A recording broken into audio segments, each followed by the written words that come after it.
Amén. Amén. Bueno, hermano, yo titulé este mensaje, he titulado Jesús camina sobre el agua tempestuosa. Ya van a ver por qué. Lo que hice fue añadirle una palabra, ¿verdad? Al título que generalmente le ponen algunas Biblias, ¿verdad? Porque nosotros nos tenemos que hacer una pregunta cuando vayamos a leer la Biblia. Una de las preguntas importantes es ¿qué habrá querido decir el autor, ¿verdad? Mateo en este caso, a su audiencia, o mejor dicho, a sus lectores. Porque esto es un evangelio, y un evangelio era algo escrito, ¿verdad? Y, hermano, los evangelios son un género literario único en su clase. No hay un género igual a los evangelios. Los evangelios son los evangelios, no hay un género igual, porque dentro de él hay varios géneros literarios, pero los autores siempre tenían una intención detrás de lo que describían, ¿ok? Mateo, por ejemplo, pues él está a través de las historias que él pudo recoger, ¿verdad? Y recopilar aquí. Él no solamente está haciendo descripciones de eventos. No sé si entienden eso. Nosotros tenemos una mente modernizada y por ende rebajada, muy rebajada, de cómo el ser humano se comunica. Imagínense cómo Dios se comunica, más rebajado todavía. Nosotros tenemos una versión bien simplista de comunicación. Nosotros vivimos en una era donde, y no es malo, lo que pasa es que hay que entender, ¿verdad? Cada cosa a su lugar. Nosotros vivimos una era en donde se escribe mucho instrucciones. Se escribe mucho, por ejemplo, todos nosotros aquí hemos trabajado en algún lugar, o casi todos, en donde necesitamos tener instrucciones precisas, claras, lo menos, ¿verdad? Ambivalente posible, ¿verdad? También vivimos en una era donde hay un montón de legislación, en donde se te dice hasta qué ponerte hoy en día, imagínate. O sea que vivimos una época industrializada en donde pues vamos y todo es bien mecánico y entonces por ende todo tiene que ser así, ¿verdad? No estoy diciendo que es malo, ¿verdad? Pero cada literatura tiene su razón. La científica pues tiende a tratar de ser bien específico también, y entonces por ende ya nosotros nos hemos adaptado mucho a este tipo de comunicación. Por eso es que nosotros en Puerto Rico usamos mucho el término literalmente, ¿verdad? Usamos mucho esa palabra. No, te dije esto literalmente. ¿Por qué será eso, hermano? Porque a veces queremos ser enfáticos y decir, no, lo que yo te estoy diciendo es lo que te estoy diciendo. No te creas que te estoy hablando, o sea, como algo así aguadito. No, yo lo que ¿verdad? Acentuamos porque ya tenemos un lenguaje un poco más elaborado. Ahora, el ser humano en su diario vivir, hermano, no se comunica así. No sé si usted había pensado en eso, pero nosotros normalmente no nos comunicamos así. Nosotros cuando decimos te lo dije 1000 veces, nosotros nadie anda explicándole a nadie lo que significa 1000 veces, ¿verdad? 1000 veces no son 1000 veces, hermano. O sea, tú nunca le vas a decir 1000 veces en un día a una persona algo. Está bien difícil, por más que uno haya que repetirse. Y así, usamos mucho lenguaje que es bien pictórico, ¿verdad? Como usamos muchas imágenes, muchísimas. Pues porque el lenguaje trata de comunicar cosas que son difíciles. Vamos allá, ¿verdad? O sea, es la verdad. Incluso a veces hay cosas que el lenguaje mismo no puede expresar y lo expresamos de otra forma, con el arte, por ejemplo, y con comunicación afectiva, por ejemplo. Un abrazo a veces dice mucho más que 1,000,000 de palabras o que un libro completo, ¿verdad? Un abrazo, que alguien se acerque y ore por ti, Eso dice más que 100 libros probablemente. ¿Veis? Estoy exagerando. ¿Ves cómo funciona el lenguaje, hermano? El lenguaje no funciona literal. No. Es bien raro eso. Cuando eso es por algo específico, ¿ok? Entonces, los evangelios son especiales en el sentido de que aunque sí cuentan un montón de historias verídicas, no se queda en ese plano de contarte algo literal y ya. Esto no estamos leyendo aquí a los primeros historiadores. No, estamos leyendo los evangelios. Tienen que pensar que esto es una categoría aparte literalmente. Cuando leemos algo que sí sucedió, amén, Jesús caminó sobre el agua, no estamos hablando de que Jesús no caminó sobre el agua. Lo que estamos diciendo es que eso no solamente pasó, sino que el autor lo está usando para ilustrar algo, porque los autores de los evangelios pudieron haber escogido qué sé yo cuántas historias, como dice Juan al final del evangelio, que él dice, si yo escribiera todo lo que yo vi con Jesús, no caberían los libros en donde yo podría escribir estas cosas. Porque, otra exageración, ¿verdad? Está diciendo que realmente pasaron tantas cosas que él tiene que ser selectivo, hermano. Así que él no va a desperdiciar espacio en una historia cool. ¿Ok? O sea, Jesús no caminó por el agua porque Jesús era surfer o algo así. Jesús no caminó sobre el agua porque él quería demostrar un truco que nadie antes había hecho, o simplemente quería impresionar o algo así, hermano. Cuando el evangelio dice que Jesús caminó sobre el agua, está trayendo varias cosas, ¿okay? Está haciendo como los profetas.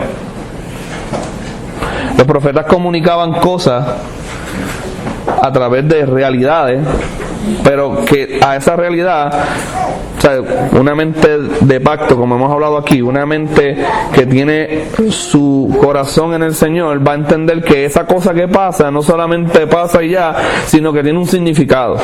Por ejemplo, hubo un profeta que Dios lo mandó a casarse con una prostituta, y eso pasó de verdad, literalmente. Literal, o sea, no fue, ¿entienden?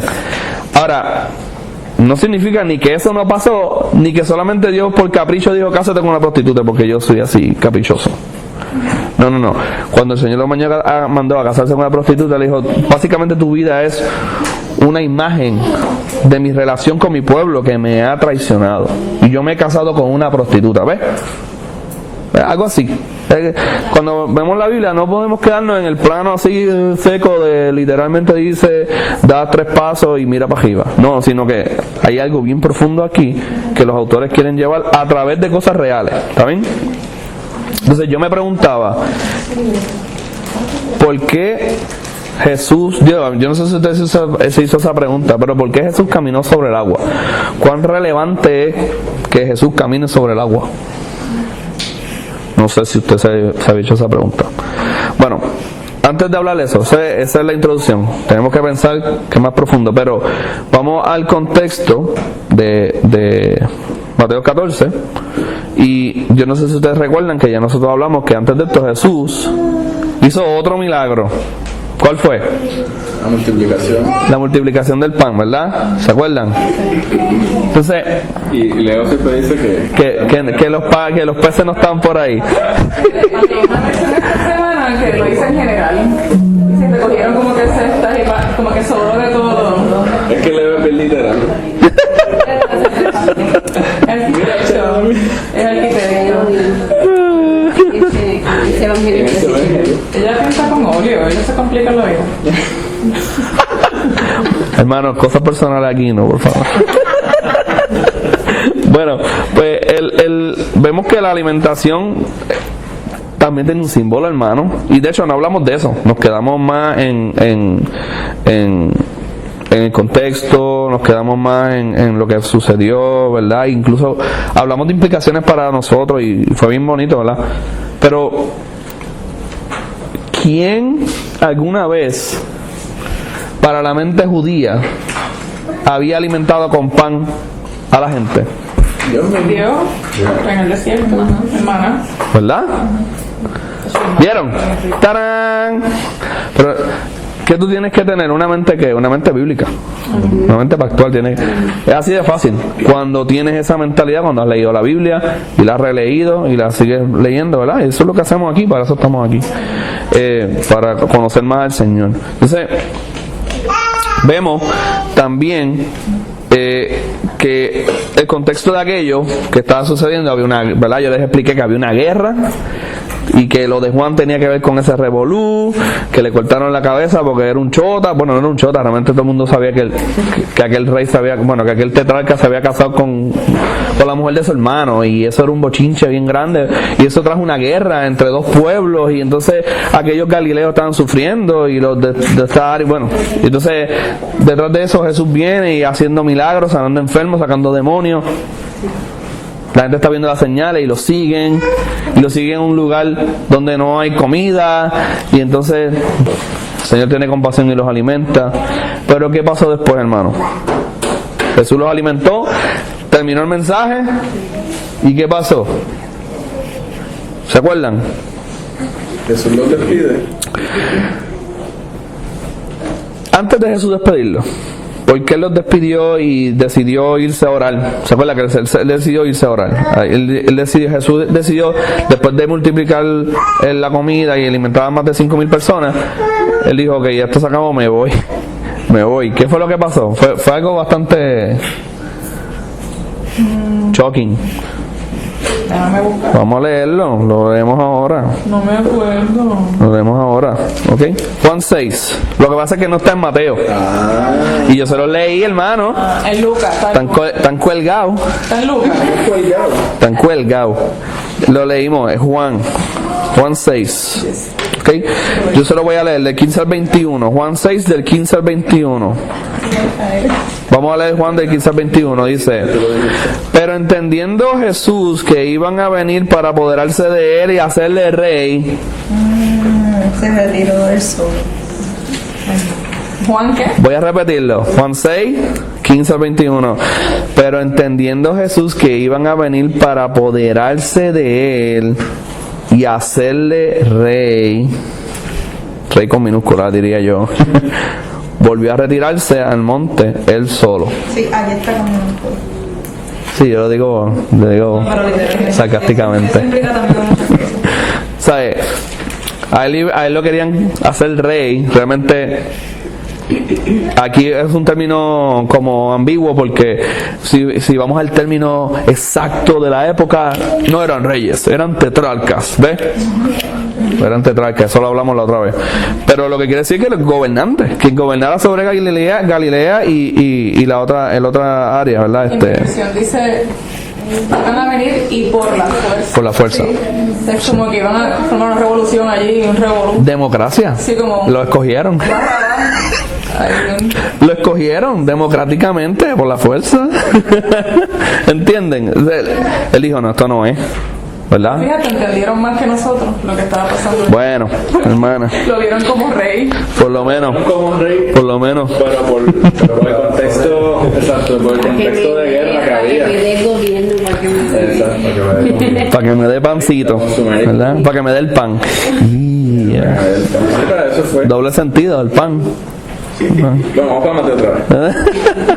Dice, pero voy a seguir, dice: al anochecer descendieron, En Juan.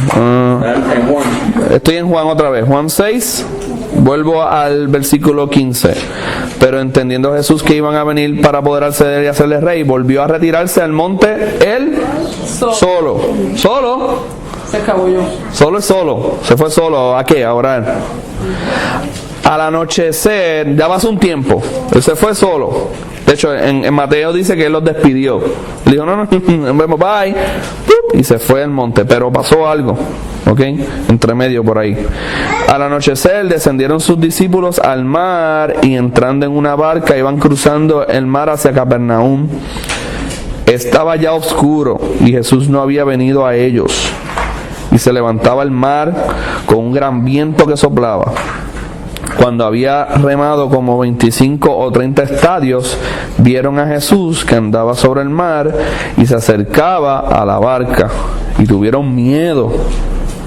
Mas él les dijo, yo soy, no temáis. Ellos entonces con gusto le recibieron en la barca, la cual llegó enseguida a la tierra donde iban. Ok, esa es la versión más o menos, ¿verdad? Yo la corté de Juan, de este mismo evento. Este evento está en los 4 evangelios. En los 4 evangelios sale este evento. Y en el de Mateo sale algo que no sale aquí, que es que Jesús es el que le dice a sus discípulos: mira, yo me voy a orar, ustedes montense en la barca y crucen el mar. El mar que está cruzando Jesús se le llama el mar de Galilea, y también se le llamaba el mar de Tiberia. Es el mismo. Si han escuchado en la Biblia, por ejemplo, lo más probable Lucas le llama el mar de Tiberia, lo más probable, no me recuerdo ahora, pero sí en la Biblia aparece. Es el mismo mar. De hecho, no es un mar, es un lago. Es un lago como parte del río, y él lo cruza, ellos lo van cruzando. Entonces, cuando están en el medio del lago, entonces ya es de noche y vienen estos vientos y viene esta tempestad. Okay. Jesús se retira a orar. Él envía a sus apóstoles al otro lado del lago, que de hecho es a la otra región de Traconite, que es van a Capernaum, que es Galilea. O sea que todavía están dentro de los dominios del tetrarca que yo les dije otra vez, que era Antipas. ¿Capernaum está en Galilea? Sí, Capernaum es Galilea.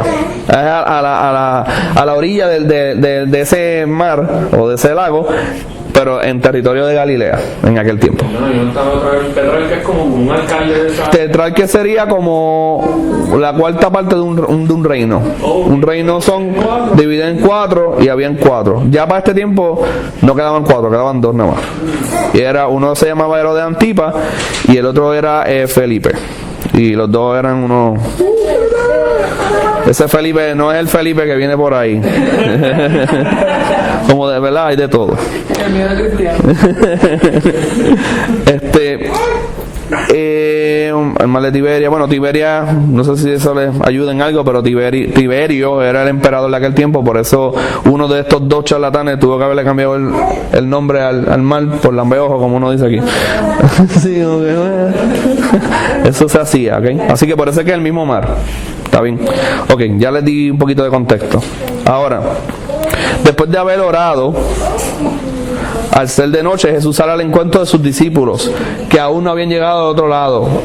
Ahora tienen que imaginárselo, hermano. Imagínense, están ahí. Es de noche. No hay tecnología moderna, no hay ningún tipo de luz relevante que no sea la del cielo, y en medio de una tempestad, pues bendito, el cielo se le va a mezclar las estrellas con el agua.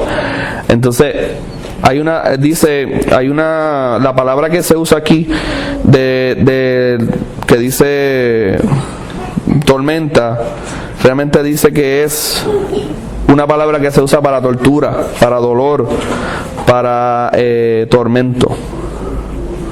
En inglés, vex, toss, pain, toil, torment. O sea que eso es lo que está comunicando. Realmente es una tormenta, pero la palabra que se usa ahí, en vez de tormenta per se, es una palabra que es bastante flexible. Se puede usar para algo bien personal, pero también es una realidad que está pasando afuera. Sí, que entonces ahí tú ves. Nosotros usamos la palabra tormenta igual. Estoy viviendo una tormenta, ¿verdad? Estoy en medio del desierto, ¿ves? Usamos esas palabras con doble significado. Ya estaba alejado, hermano. Ya no estaban en la orilla. Ya estaban en el medio. Y obviamente cuando decimos lago, no son los laguitos que hay aquí en Puerto Rico. Es una playa ahí. Eso es lo más probable de Puerto Rico que había ahí adentro. O sea, estamos hablando de un mar. Literalmente No se ve al otro lado. tú no vas a verla así tan fácil para el otro lado. Y si lo ves, está lejísimo. Se dice que ya estaba, ¿verdad? Varios estadios hacia adentro. Dice que Jesús caminaba hacia ellos en esa tormenta, en medio de ese tormento, en la oscuridad, porque de noche, la cuarta vigilia, Jesús va y camina hacia ellos. ¿Ok? O sea que Jesús, no se crean que Jesús estaba pasando así por encima como los muñequitos, o como el gequito este que camina sobre el agua. No. Santiago, ¿cómo se llama El que el lagartijo que coge encima del agua? ¿Cómo se llama? Basilisco. Ah, pues no era que Jesús estaba como el basilisco, así. Estamos hablando de que había una tormenta. O sea, que no es que Jesús estaba caminando sobre el agua, sino que estaba caminando sobre el agua tempestuosa. ¿Ok? Tranquilamente. Entonces, está oscuro, tormenta, se está moviendo el bote. Hermano, los botes de aquel tiempo de los pescadores no eran ni muy pequeños, no eran canoas, pero tampoco eran el Titanic, tú sabes. Y por lo que yo he estado estudiando estos días, todavía hoy en día, cuando se van a estos lugares y se cruza por Galilea, por este mar, todavía hoy en día con la tecnología moderna que tenemos, se hace advertencia que puede en cualquier momento venir una tormenta y causar estragos. Sí, incluso hoy en día no es tan fácil como que yo cruzo porque tengo radares y cuestiones. No es tan sencillo. Y eso no es un mar, un lago. Es un lago, lo que pasa es que el lago está bien cerca del Mediterráneo, entonces tiene también vientos que vienen del desierto de acá, del desierto de allá, del Mediterráneo. Es bien impredecible. La ubicación está... Sí, es una ubicación que incluso los pescadores prefieren ir de noche, porque si usted sabe algo de ciencia, sabe que de noche hay menos viento. Sí, es como una cuchara, como una taza, le dicen una taza. Entonces cuando tú vienes a ver, la geografía es dura y tanto... ¿Es desértica o como...? Sí, también. Bueno, hoy en día no sé, bueno. Esa área es relativamente seca. Como es desértica, los vientos no paran los árboles ni nada. Sí, es más difícil que aquí, sí, no es como aquí. No, o sea, es más... Por eso es bien impredecible. Incluso los pescadores prefieren ir de noche porque por la noche se supone que hay menos viento. Pues el sol, ¿verdad?, causa más viento todavía. Así que los pescadores normalmente iban a estas horas a pescar como todavía se hace hoy en día, ¿verdad? Ahora en específico, que era la cuarta vigilia, que desde las 3 de la mañana. Sí, por la madrugada, exacto. De noche, oscuro, pero menos tempestuoso. Pues había tempestad. No hay para dónde coger, hermano. Está oscuro. Y usted está en medio de eso. Y en medio de esto, los discípulos ven a Jesús y ellos gritan. La palabra que sale ahí es fantasma, que se usa solamente 2 veces en el Nuevo Testamento. Y es la misma historia. Y fantasma es una palabra que significa literalmente espíritu. Entonces ellos ven y se asustan. De hecho, la palabra que usan de que gritaron es bien... yo estuve buscando esa palabra y es como... Como cuando uno ve una película de terror que gritan así bien... bien feo. Pues así mismo era. O sea, los discípulos de verdad... ¿Sabes? Yo me imagino también que lo que ellos vieron no es como en las películas que sale Jesús como una imagen que se está acercando a ti, pero está como que el nivel, él está still caminando. Yo me imagino que esa imagen está subiendo y bajando y ellos decían, pero ¿por dónde está? Y es oscuro. Yo me lo imagino así, que el fantasma, la figura de él está como que por todos lados. Ah, pues ahora sí está bien. Y sí, Claro. imagínate tú. Ahora lo visualizaste de otra manera. Cuando vayas para Culebra, imagínate a Jesús caminando. Bueno, exacto. ¿Alguno de ustedes ha ido a un crucero? Sí. Y ha salido en alta mar, a mirar para afuera aunque sea, Uy, da miedo. de noche. Imagínese que usted ve a alguien caminando hacia el crucero Ahí mismo cae. y sin tempestad, Ay, ya voy para arriba. ¿ok? Sin tempestad y en un barco grande, o sea que no es lo mismo. acabaron los Llevan con cruceros. enfermería. O sea, Yo que nunca he ido, ya no quiero ir más. Y más que venía de orar y dicen que llegaba y la candora va a salir resplandeciente. Imagínate Jesús. Venía brillando. en medio de esa oscuridad, tormenta de la ola, por la noche ellos ven a Jesús y piensan en un espíritu, ¿ok? Están asustados. Es ahí donde Jesús los calma diciéndole: soy yo.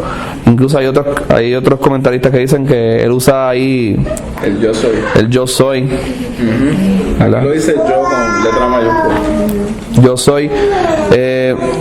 Hay algunos que dicen que, ¿verdad?, que eso tiene un significado. Yo soy en el Antiguo Testamento es el único Dios. ¿Okay? El que había hecho muchos milagros. Ese yo soy es el que ya había acabado de hacer en la cara de ellos por varios días, muchos milagros y señales. Incluso a unas horas atrás había acabado de hacer un milagro. Y cuando Dios se revela a Moisés, le dice, diles que yo soy, te envió. ¿Sabes cómo? Ese es el nombre. Ese es el nombre de Dios, hermano, yo soy. Eso es lo que significa que no hay referencia. No hay para dónde más coger. Yo me llamo José porque mi papá me puso José. De hecho, me llamo José Modesto, como. ¿Ves? Entonces, pues yo tengo referencia, pero Dios, ¿a quién más va a apelar Dios, verdad? Entonces, y ahí entonces, realmente los discípulos ahí están viendo un chispitito de quién realmente es Jesús. En ese momento, caminando sobre el agua. Pedro pide ir sobre las aguas para comprobar si es verdad, si eso tan increíble que está viendo es cierto o no. Pedro va, pero el viento le da temor y se hundió. Entonces cuando pide ayuda a Jesús, Jesús lo rescata. Pero Jesús, mire, hermano, ¿cómo Jesús lo rescata a Pedro? ¿Cómo Jesús rescató a Pedro? Con una confrontación.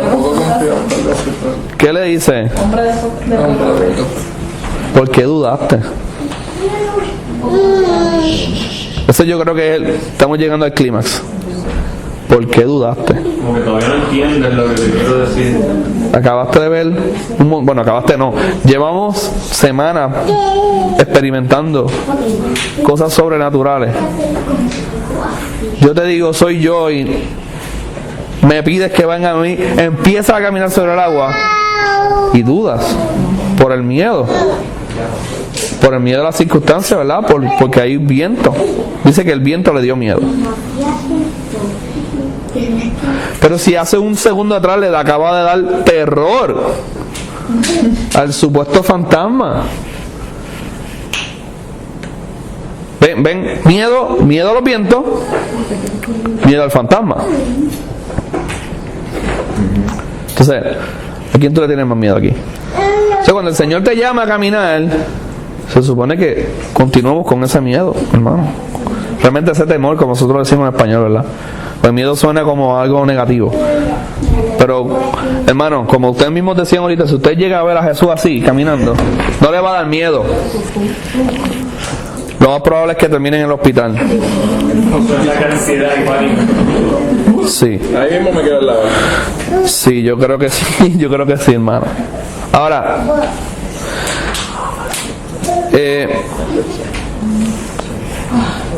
cuando termina todo esto, Jesús llega con Pedro a la barca. Y ahí cesaron los vientos. ¿Ok? De hecho, ahí los vientos es en plural. Ahí los vientos.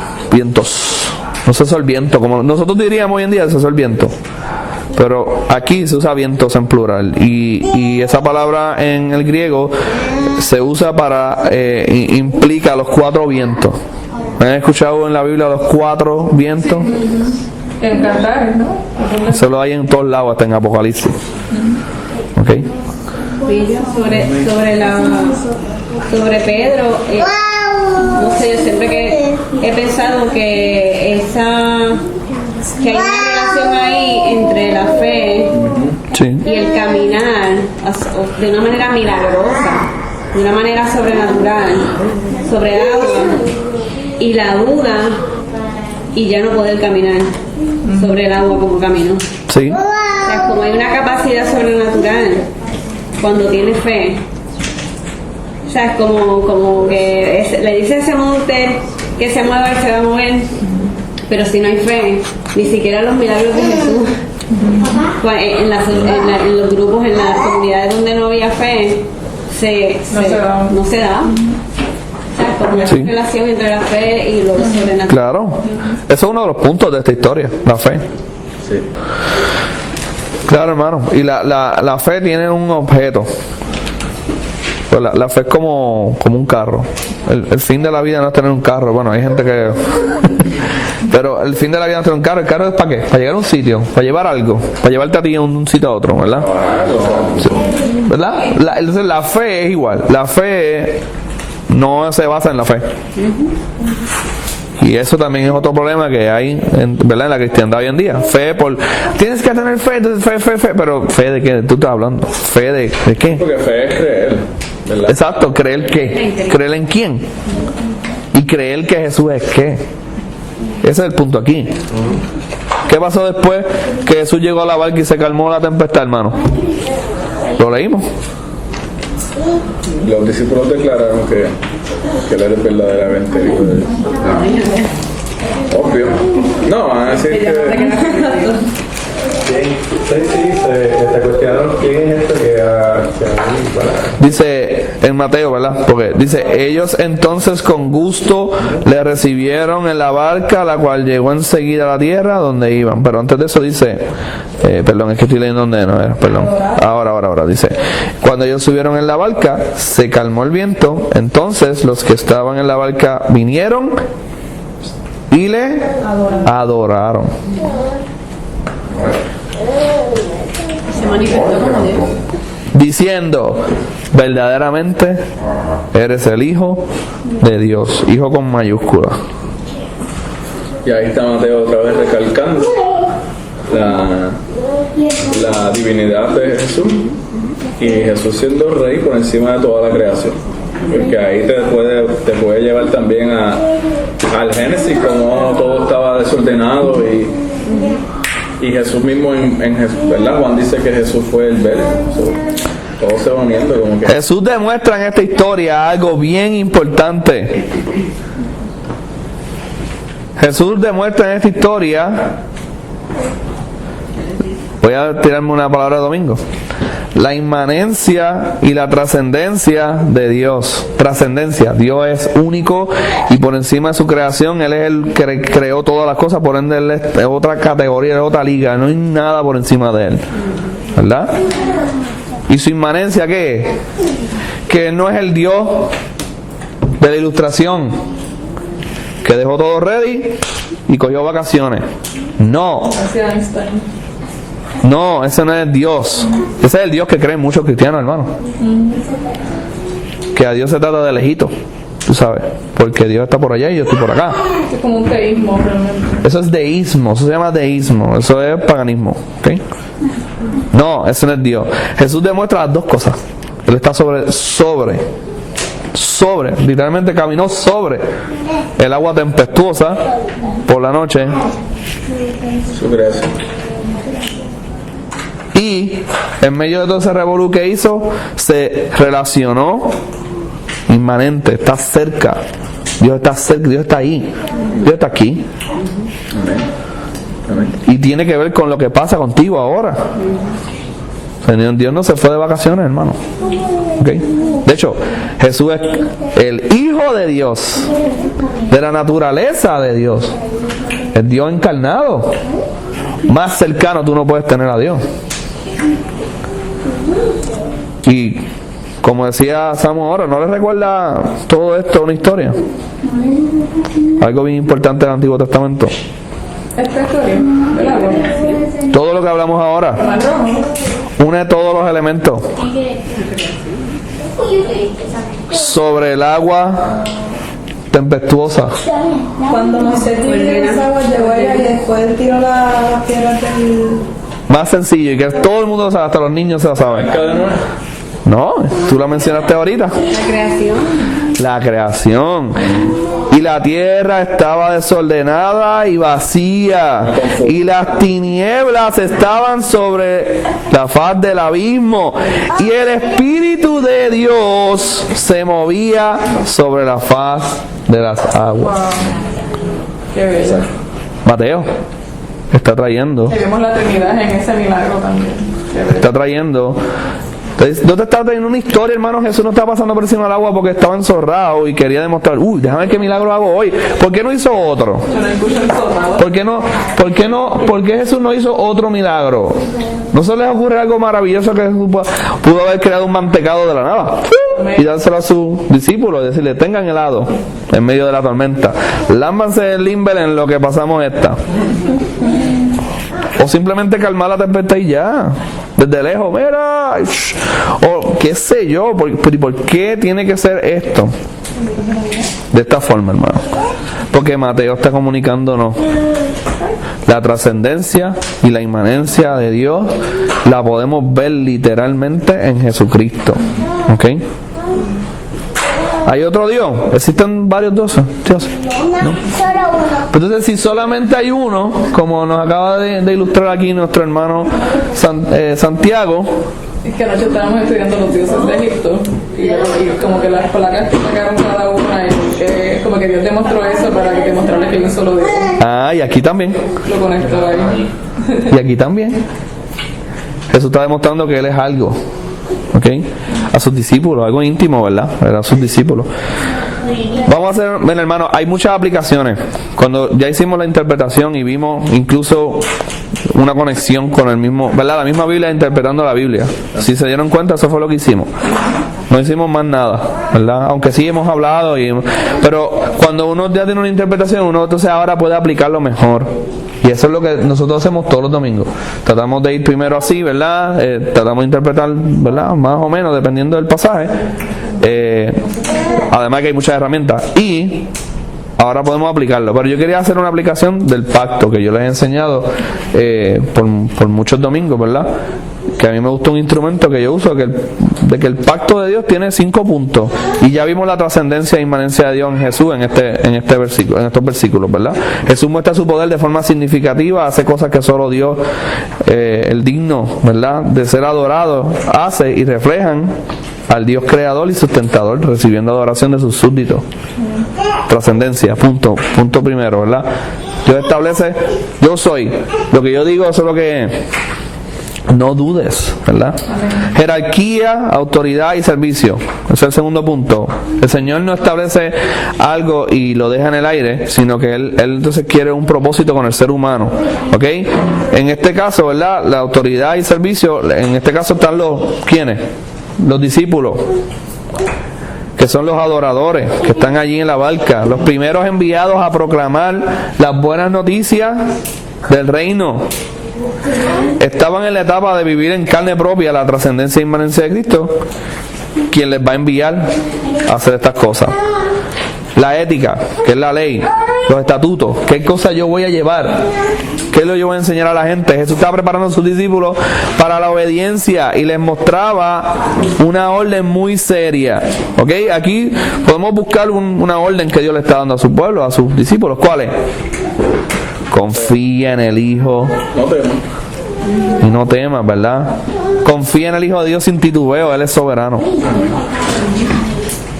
Las sanciones, juramentos, bendiciones, maldiciones, o sea, las consecuencias de seguir o no seguir, el que tú confíes en que Jesús es, ¿verdad?, quien Él dice que Él es. ¿Cuál es la sanción por no confiar en Cristo que vimos aquí en esta historia? Que te hunde, te ahoga y te muere. De hecho, antes de eso, que no confiar en Cristo es vivir en medio del caos.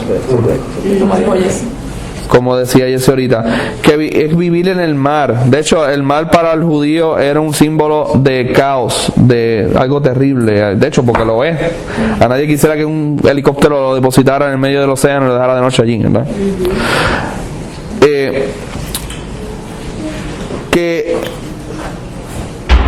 Que sin Jesús estamos viviendo en medio de un caos, una tormenta, ¿verdad? Si seguimos ignorando esa realidad, incluso, hermano, vamos a ver la única solución como un fantasma y vamos a pegar un grito y ya. Así que no, tenemos que, incluso, no se puede quedar en que Jesús es algo espantoso de brutal, sino que yo tengo que creer en lo que Él me está diciendo, ¿verdad? Él le dijo, yo soy. ¿Por qué dejaste de creer, verdad? Y creer es obedecer. Es que si tú no obedeces, tú no crees. Si yo te digo, si yo te digo a ti que si caminas 4 cuadras te voy a regalar $1,000,000 y tú no caminas, pues, ¿qué va a pasar? herencia y continuidad, y este es el último punto del pacto, ¿verdad? Que el pacto es algo que se lleva para que se continúe. En este caso, aplicado a lo que estamos hablando, los discípulos, al igual que nosotros, debemos enseñar a todas estas cosas. Jesús le dice a sus discípulos, tienen que enseñar todas las cosas que yo les he enseñado, y una de esas cosas fue esta, hermano. Y por eso estamos trabajando este tema hoy, ¿verdad? Todas estas cosas, incluyendo este evento que refleja quién es Cristo, que es el Rey de todas las cosas. Esa fue la aplicación que quise traerles, hermanos. Pero como ustedes saben, ahora podemos verlo más, ¿verdad? Ustedes mismos pueden compartir cómo ustedes pueden ver eso aplicado en sus vidas o en otras cosas.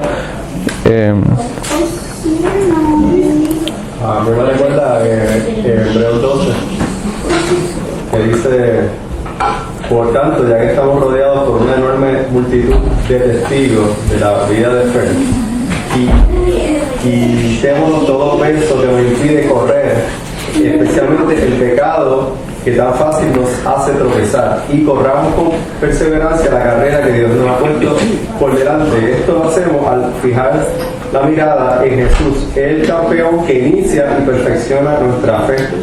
Debido al gozo que le esperaba, Jesús soportó la cruz, ¿verdad? Y ahí sigue, y lo sentó en un lugar de honor junto al trono de Dios, ¿verdad? Pero esa confianza, la fe es puesta en Jesús, que es el que inicia y perfecciona nuestra fe. Exactamente. Él es el que la inicia y el que la sostiene y la perfecciona, ¿sabes?